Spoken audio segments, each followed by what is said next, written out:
Everyone, I'm Laurie Lucking and welcome to my August Girls Who Write video. In my past videos, I've talked about why I love fantasy and why I love romance and fantasy. And today, being Friday, I got thinking about fairy tales because on my author Facebook page, every Friday I do a Fairy Tale Friday post.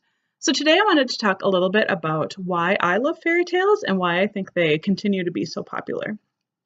The first thing that I love about fairy tales is that it really shows the idea that often a very powerful message or moral can best be illustrated through a really good story. Take Cinderella, for example. The idea that goodness and kindness and humility can prevail over evil in the end is a really powerful message that I think really still resonates with people today. Another one is Beauty and the Beast. The idea that true beauty lies within, and that if you look hard enough and take the time to get to know someone, you can come to appreciate and love that inner beauty no matter what the exterior looks like. That's another really powerful theme that seems to really still resonate with people today. Another thing that I love about fairy tales is that you often see someone who is seemingly ordinary rising to an extraordinary destiny. Now, those destinies are going to look different in this day and age. Obviously, every little girl who dreams of becoming a princess probably is not going to become one.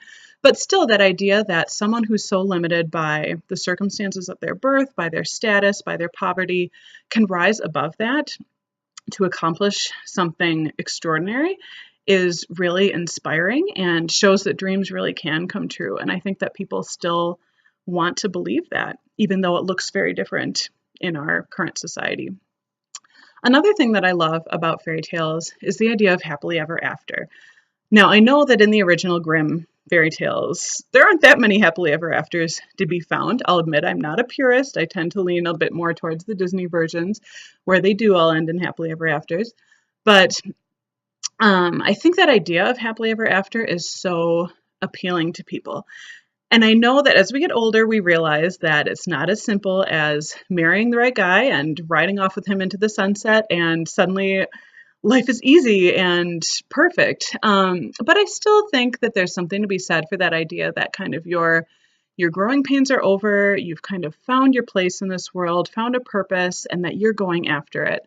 And you're going to try to find happiness and contentment with that. I think that's still really appealing, and I think that that's something we all want to strive for. And so I think that's part of the reason we love those happily ever afters. So to me, that's why fairy tales are so much fun for me and hopefully for so many other people to continue to enjoy today, and why we keep retelling these same old stories over and over again. What am I working on this month? Not a lot, I'm going to be honest. I'm kind of on summer break from writing, but I have been working on a new story that's been really fun. I don't really know what it's going to turn into yet lengthwise, but it involves a princess and a dragon and kind of has some feel of almost Shrek, Rapunzel. I think it's going to be really fun, so I'm excited to see what happens with it. I also got started a little bit in my edits for Common, my debut novel that's releasing early next year. We just got started with edits for that. So far so good. They haven't been too extreme so far, and it's been exciting to see how my editor is just helping my writing to flow better and just really polishing it up. So it's exciting to see that process starting, and I'm excited to dive further in very soon. So I hope you all have a wonderful month. Thank you so much for watching, and I'll see you next time. Bye.